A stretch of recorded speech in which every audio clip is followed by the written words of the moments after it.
Financial സ്റ്റെബിലിറ്റിക്ക് short cut ഉണ്ടോ നോക്കിയതാ. അതെവിടെയാണോ നോക്കുന്നത്?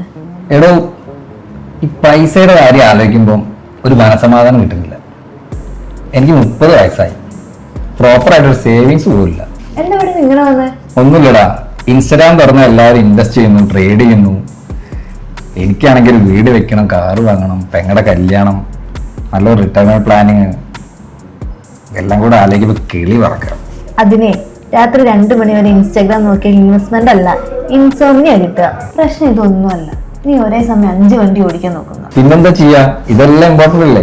അതെ, പക്ഷെ എല്ലാം കൂടെ ഒരുമിച്ച് നോക്കിയാൽ ഒന്നും നടക്കില്ല. വെറുതെ ടെൻഷൻ അടിക്കാനേ നേരം കാണുള്ളൂ. സ്ട്രെസ് അടിച്ച് പണി കിട്ടിയപ്പോ ആ പരിപാടി ഞാൻ നിർത്തി. ഇത് കണ്ടോ, I just picked one goal. എന്റെ കാര്യത്തിൽ it was building 6 month emergency fund. ഇത് അച്ചീവ് ചെയ്തിട്ട് വേറെ എന്തുള്ളൂ ഞാനും വിചാരിച്ചു. One goal first